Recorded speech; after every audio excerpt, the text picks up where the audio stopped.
Everybody, y'all know I'm Blackbeard's biggest stan. I'm Blackbeard's biggest fan. He's the man. He's the villain for the moment. He is a sign of what makes One Piece different from everything else. Instead of needing a figure like before we had Emu, before we had this scheming figure in the darkness, before we had this force of arcane unseen power, One Piece also had brazen, kick down your door, laugh in your face, likable, confident, horrible villain man. Blackbeard is everything, and I have had the panel spoiled. I have seen the panel. I don't know the context of it, but you can't not. I've seen it on Twitter. I've seen it on YouTube thumbnails. I've seen it because I've accidentally clicked on spoilered images on Meme Piece because I keep forgetting not to. That one's on me. The other ones I didn't choose, that one's on me. That's a mistake. But yeah. So, I've seen the panel. I don't know what it means. I don't know what happens. I guess I know we get a small amount of flashback here towards the Rocks era, so that's cool. I'm so curious at how this is gonna go. Chapter 1144. Can't Even Die. That's a cool fucking name. That's a cool fucking name. Ogre Child Yamato's Golden Harvest Surrogate Pilgrimage, Volume 38. Go pay your respects at the grave of the hero, born in the West Blue and raised in Ringo. Who's that? Guys, who's that? Can anyone tell me? I forgot. Who is this? You don't know if we know? Fucking shit, this feels important. Guys, why don't we know? Do we know? I was hoping we'd know. Flashback time. We got the black paneled flashback. We're a ways ago. 63 yours.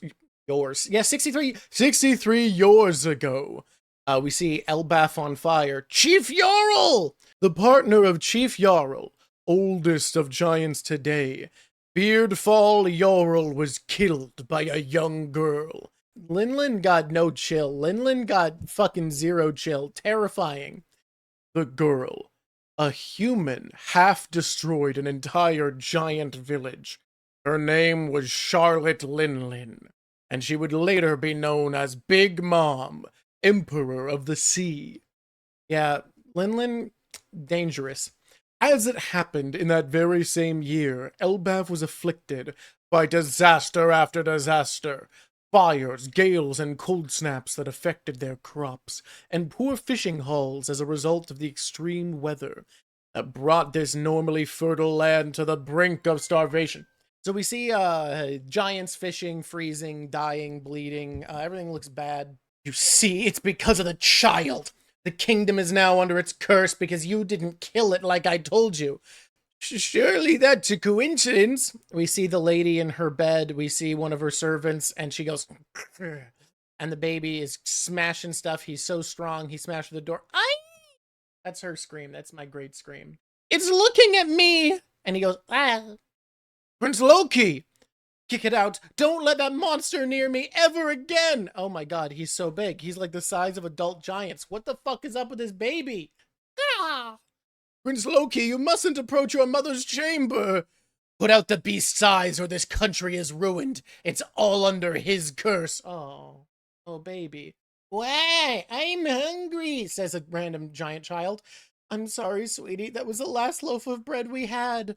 Would we go reading? Would be easy to take from humans. That's part of Elbaf's history, isn't it? Don't be a fool. Elbaf has always fought with pride. That's just a story we told ourselves. I like this because giant culture, I imagine this is like a debate that was had a lot because raiding was often done. Just because it was a hard place to survive in Scandinavia, maybe it was brutal, but there was this perspective of honor and decency, and like the conflict of we're just stealing from those who can't defend themselves, and we have this honor is difficult because a culture doesn't want to see itself as evil, so it's going to have rationale. The Huntsman village is attacking us. What? Them? They've taken out other villages too. Grab your weapons. Don't let them pillage us. We see a bunch of giants banding together to fight other giants. At this time, Elbaf had little internal cohesion and cooperation. Civil wars were not uncommon. With the desperate food situation, the fighting only grew worse, and many died. The country was plunged into chaos over time. From what I heard, that prince at the castle is accursed. The people grew sick within their hearts. Hang on! Huh? Hey, Harudin! Your brother has put a curse on this land. He's trying to kill it. Okay, this is bad. Huh?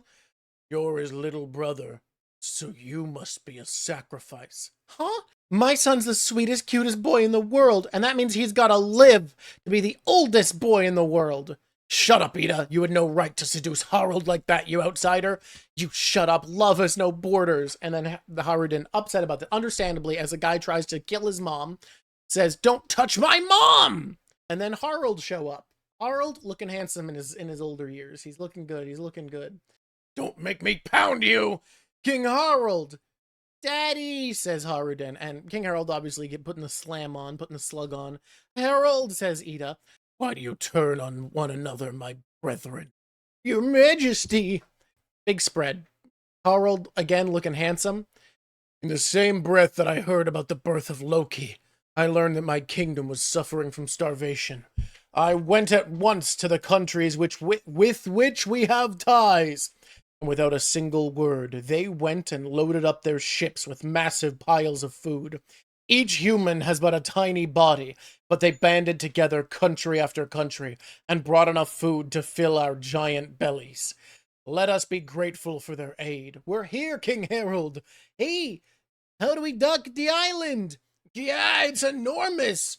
Let us savor the food they've brought." And we have all the human kingdom showing up with all their food. This is so nice. This is so great. "And when they in turn need our help, let us give it freely. The world we've lived in is so much smaller than the real thing." What a beautiful sentiment. I'm sorry for thinking you were evil, King Harold. "Shortly before Queen Harold's return, Queen Estrid passed away, and to her dying breath, she spitefully blamed the kingdom's ills on the curse of Loki, her own son." All right, and we see her funeral. She's very pretty on her painting for her death. Everyone's sad for her. "Naturally, the people believed the curse was responsible for her death. Loki, my boy! He was born with an affliction of the eyes, I'm afraid. Though he can see, I assure you. Poor lad. Can you smile? Suppose not after losing your mother. At just a few months old, Loki abandoned any hope for love. Got a lot of bruises. Well, that's fucked up. This is fucked up, y'all. This is bad. It's very bad. This is not good. Meanwhile, Harold's diplomatic ties paid off, and Elbaf survived its long winter. Now we see him planning with other giants. Branch Route 1, right. It will promote friendship and trade between villages. Oh, he's making paths between villages to unify Elbaf under a banner. This is interesting because this feels very reflective of the Christianization of Scandinavia, where it started to be unified under a king instead of how it previously was, where it was like a bunch of jarls. So I find it interesting, this transition we're witnessing. Very, very, very reflective of old Scandinavian Christianization. But between rebuilding the shattered country and his many foreign trips, Harold was tremendously busy. Horrid thing. And so the care of Loki fell to his regent Estrid's older brother. Fucked up, man. How many bad uncles we gotta have in this show? "It's dangerous down here. This is the underworld," says Haruden. "No, the sea separates us from the underworld. The beasts can't reach us here." She got her little axe tap. "You're going to do your warriors training with Elbow in the Western Village, right? I'll stop by on the way home." "That's so sweet of you to be worried about me, though. Fishermen, the shipwrecked pirates, all comers are welcome here. This is Ida's bar. I just hope it helps Harold somehow." Vinland Saga's gonna end in a couple weeks. Good for it. 56 years ago, Jarl's home, Elbaf. "So, you were there for the incident at the Reverie, Harold." For those who don't know, for anyone who doesn't know, because Shaggy is the name of the snail, the guy Loki talks to for the snail, and the best guess people have for who Shaggy is Jarl. Until we find out who Shaggy is, I am voicing Jarl with the Shaggy voice. So that's what we're doing. "Yes, I asked a fellow royal to help me slip inside as a soldier, but in the end the council would not hear me out.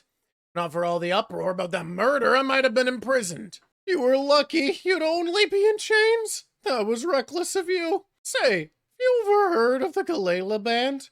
A group of hardy giant shipwrights, hammer-wielding warriors, right? I thought they were a myth. No, they, almost certainly existed. They traveled to distant shores and sent a letter back to Elbaf from afar. It said, "We have all been taken prisoner." Can you believe that? Who could possibly capture 100-strong company of our own kind, with ancient giants among them to boot? Do you think the world government did that? It's clear we had a great enemy at some point in the past, Scoob, but all that history was sunk under the sea one day. My point is, your failure to win him over might not be your fault. I lost it. I was doing a good Shaggy voice, and I fucking lost it. Let's see if we can get it back. I've heard stories on the wind about an army of giants put under ice and hidden somewhere, dude. In any case, never forget, we've long been a threat to the rest of the world, man. Yes, I'm well aware of that. Oh, Prince Loki, killer of my beloved sister. Wow, fucking Jesus Christ, fucking what?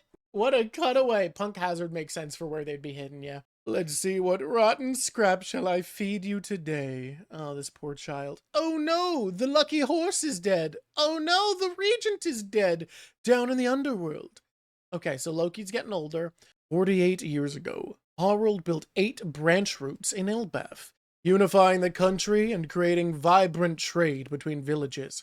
My dream is for us to be connected to every country, and for giant kind to be able to live all across the world. You're the best King Harold, lady cheering crowd. I can scarcely remember how it used to be. Harold is a king of the ages. Why do you look so pleased, Howard? You're not the king's real son. Loki is our only prince. You're just a bastard. Okay, we have another great man, bad dad thing going on, huh? Loki around here is 5 mentally, based off him being 21. That makes sense. Look out! King Harald has gone on another of his trips, and you know what that means. Everyone's freaking out. Bolt your doors, bring the children indoors. And then Loki is running out. Come on, boys! Destroy them! This is Elbaf, the land of the mighty. The weak don't deserve to live. Loki, meanwhile, caused harm and destruction.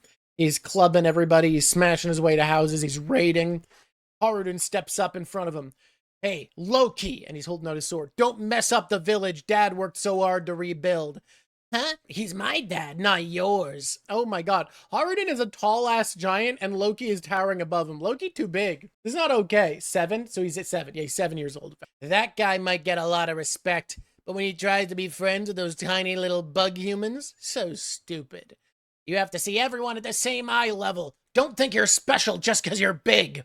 I'm special because I'm the prince. And he clubs Haraldin in the face. Don't ever talk back to me again, shrimp.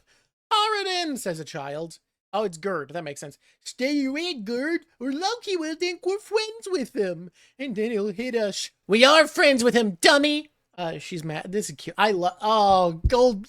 Oh, he's so cute with his little head bump. What a cute baby Goldberg. Haraldin, are you okay? Quick, help him. Little creep. You're a loser, Haraldin. Look at you, weaklings licking each other's wounds, the son of a mother with tainted blood. Your Highness, that's enough. He is the king's son as well. He's a prince. Don't call him a prince! But no matter how much he harmed and destroyed, and he's clubbing the shit out of grown men, Loki could never fill the hole at the center of his being. Oh, people hugging each other and licking their wounds together, and then he throws himself off the underworld. Slams into the ground. Very Kaido-esque, this boy, huh? It can't even die. Okay. So this is this is all people are talking about, huh? Despite the fact that we clearly have a lot going on here. What's up with this island? Where do you get inland here? And then we see some beasts roaring. There we go. Look, it's a giant kid. This must be Elbaf. This one looks positively demonic. He seems too big, even for a giant. Is he crying? God, this panel has so much fucking swagger, dude. God, this has so much aura. This man, who Harold met at the Reverie 8 years earlier. What were you doing at the Reverie, my guy? Oh, that's exciting. Killed the Navy headquarters admiral and fled. I'm sorry, what? Oh, boy. Now the government has placed a heavy bounty on his head. All right, brat. You're gonna say yes twice, because that's the answer I want from these questions. Question 1. Is this Elbaf, the land of the giants? Question 2. Is Harold here? Rox D. Xebec, future captain of the Rox Pirates, father of Blackbeard.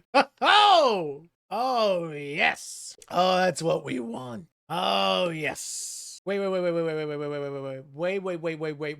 This is... Oh, wait. No fucking way. Okay, for real though, fuck yes, this is great.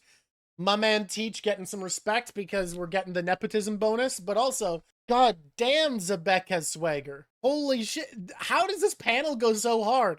Like, I'd only had the face spoiled for me, I hadn't had this walk-up spoiled for me. Everything about this page goes so fucking hard, dude. This is so baller, and all we know is he kills an admiral, no diff.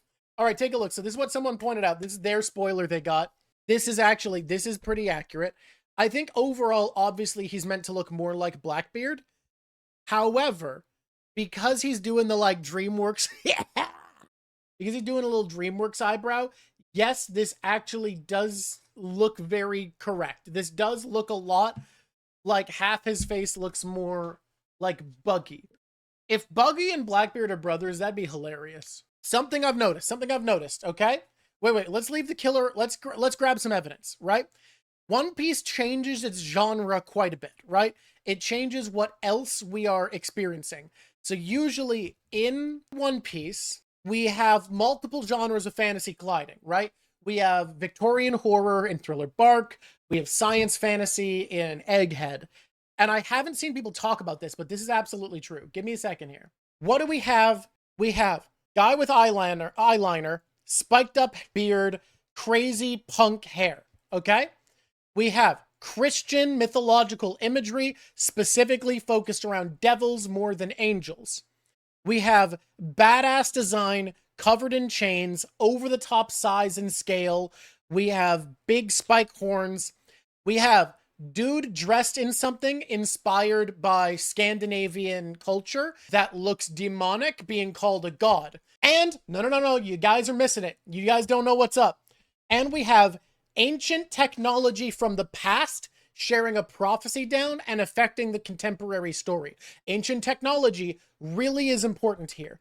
This is an underrepresented genre in fiction. The genre in question is metal fantasy. Elbaf is metal fantasy. I just literally Googled metal fantasy, and I want to point out the images in this compilation. The first image that comes up when I Google it. Look at some of the things that show up as trademarks of metal fantasy. Magical staff, like what Rhodes got. Knight in shining armor, we've been seeing those. Giant monster, we got that. Mechanical body parts, we've got that with people like Kuma and the Vegapunk. Ancient Citadel of Technology is also considered part of it, which is why we got this guy. Ruined City, Christian and mythological imagery, specters, ghosts, monsters of dream and nightmare beyond reasoning, giant spooky castle with a spooky bridge to get to it. Elbaf is, no, not cyber fantasy, metal fantasy. Metal fantasy is a genre exemplified by, and this is going to sound crazy if you've only seen the movies, Conan the Barbarian. Conan the Barbarian is metal fantasy at its peak. Not the movie, because the movie tried to make it more self-serious. Metal fantasy tends to be over the top. It tends to have ancient tech. It tends to have Christian imagery. Metal fantasy, Elbaf is metal fantasy, and nobody's talking about this, and it's fucking radical. It's Terry Gilliam's Brazil. I haven't seen Brazil. I know it's good. I've heard good things. Metal fantasy also tends to be fairly Nordic inspired. Why is that? Well, because metal culture is heavily Scandinavian influenced, because a lot of the first big heavy metal progressions came from Scandinavia. Death metal itself, was it death metal or black metal? Someone correct me. Either death metal or black metal, which became one of the most influential subgenres, came from Scandinavia. If anyone's aware of, what is it? Dark Sun or whatever, is a D&D setting that is metal fantasy. It tends to have things like psychics, occultism, Christian imagery. Basically, all of the stuff that is happening in Elbaf is metal fantasy. Almost all of it has direct parallels other than like complex trade networks and peaceful negotiations with outsiders. That's a little bit outside of the purview. But even Rox's crew looking like a bunch of rock stars as they roll up, having that like absolute punk band swagger, that's metal fantasy. And I think metal fantasy is just too small of a genre, too like non-mainstream of a genre for people to see this, but it lines up perfectly. Everyone's like, oh yeah, it's Vikings. No, but between dream monsters, abominations, Christian myth, ancient tech, all of that, even a giant sword stabbed through the island is such a metal fantasy image. This is metal. That is what Elbaf's secondary genre is. And I'm fucking here for it. This is metal fantasy for certain. The only thing that makes it less so is it's not quite as post-apocalyptic. But hey, we could be getting there. After all, Luffy has a tendency lately to leave things ruined.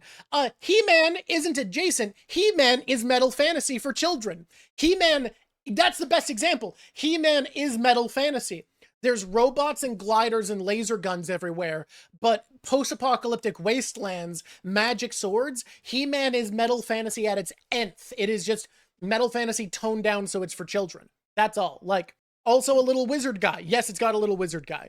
Hey, that He-Man is the exact vibe. Thundercats, I don't know shit about. Maybe, who knows?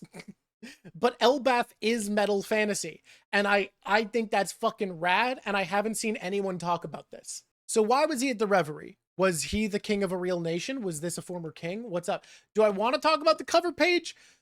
Dude, I don't even know. Who was born elsewhere and raised in Ringo? My heart says Shiki because we see Shiki in Wano clothing here, and he doesn't look like he's from Wano necessarily, but we know he has Wano clothes, but why would he be a hero then? But that feels like, Shiki to me feels like it because Oda's been doing a really good job at correlating cover pages to the story lately. If Buggy is Xebec's kids, be all for him becoming Pirate King because that would make him the biological son of the person who wanted to be king of the world, adopted son of the person who's Pirate King. I think Buggy has inherited will. He's a will of his own. Sam Fisher, though, inherited will is the message of One Piece. Like, I don't think subverting One Piece's message is a good thing. Like, having the will to do something yourself makes you less strong in One Piece because it is a series where one of the core messages is you can be strengthened by carrying the will of many, by carrying multiple people's will and caring for them. Like, I think treating it as it's good because it's not like everybody else is the wrong way to look at it.